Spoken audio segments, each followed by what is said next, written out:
Okay, the next project that we're going to be working on is circle weaving, and I brought my example for you guys to see.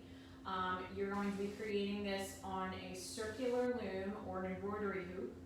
You're going to be using various thicknesses of yarn, various colors, and you will have to include 2 different weaving techniques that I will go over and at least 3 colors. I want you to follow along in your handout with this information as we go through. Circle weaving, also known as circular weaving or round weaving, is similar to regular weaving, but it's done on a round loom instead of a rectangular loom. Last year in Crafts 1, you guys used a cardboard loom and did tapestry style weavings. Now we're going to do this in the round. When you string your loom, your warp strings look like bicycle spokes, and you weave in and out of these spokes or warp strings in circular direction.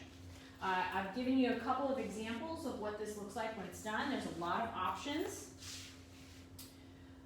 Here's a few more options. One of my favorite things to do with this particular project is kind of interlace different colors so that it's not perfectly symmetrical. And that's kind of what I was doing on this one. I did different colors and I interlaced them as I went around.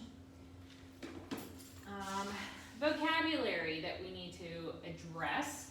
A loom is the guide structure holding your design taut as you work.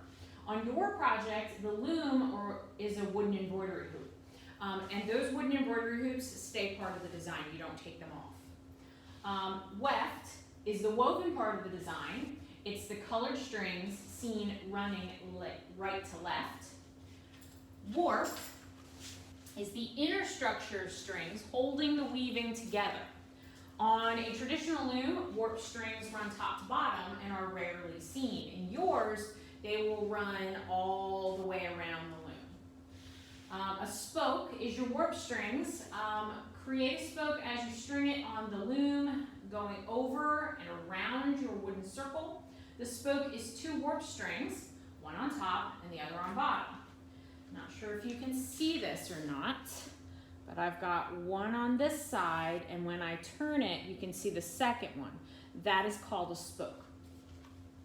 The shed, each warp spoke has 2 strings, one on the front, one on the back.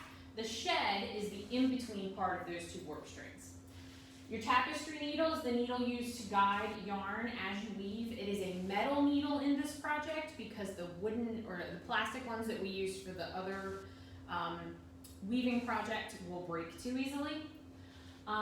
Twill weave is under 1 over 2, under 1 over 2, and so on. I will be demonstrating this.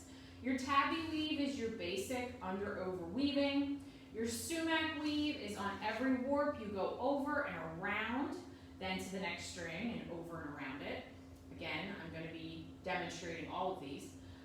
Twining is using 2 strings to wrap over and around each warp, alternating strings or colors. Crochet chain weave is a loop around 1 warp and pull the tails through the loop and pull to the next warp string and so on. This one's going to take a lot of yarn. It uses up a lot of yarn very quickly.